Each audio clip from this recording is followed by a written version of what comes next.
का जो सीरीज़ चल रहा है तुम लोगों का, उसमें से कुछ इम्पोर्टेंट क्वेश्चंस हम भी डिस्कस करेंगे।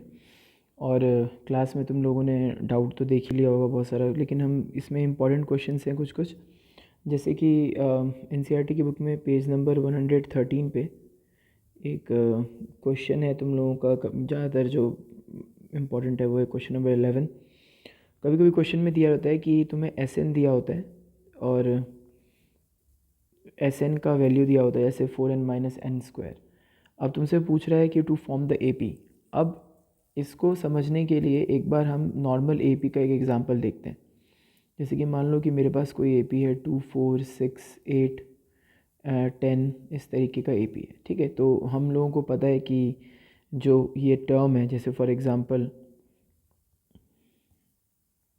जैसे कि ये जो है टर्म फर्स्ट, ये जो है तुम इसको फर्स्ट A1 बोलते हो, वैसे ही इसको तुम A2 बोलते हो, ऐसे ही ये A3 रहता है ना।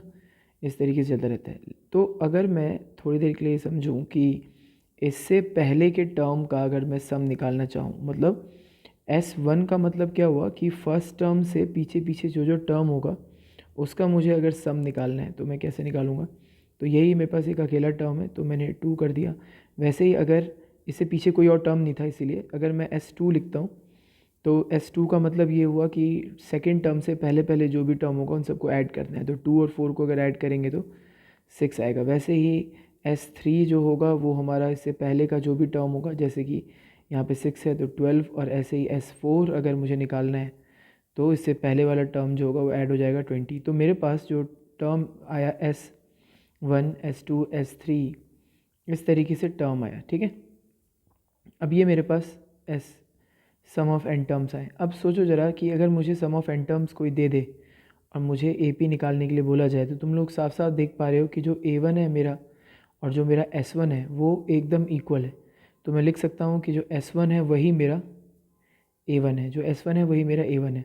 तो यहाँ पे अगर मुझे सम ऑफ फर्स्ट टर्म निकालना है, क्योंकि S1 ही A1 है, S1 ही A1 है, तो अगर मैं A1 निकालूंगा तो मेरे को Sn की जगह पर 1 डालना पड़ेगा।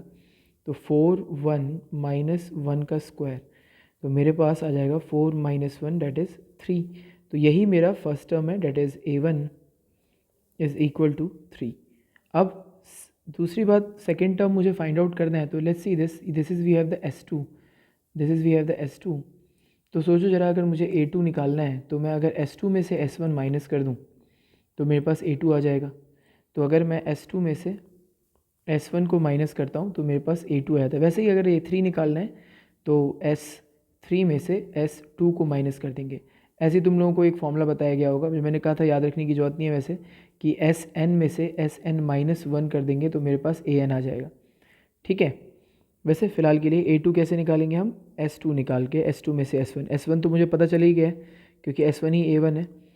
तो मेरे को S2 निकालना है। S2 माइनस S1 के लिए मुझे चाहिए S2।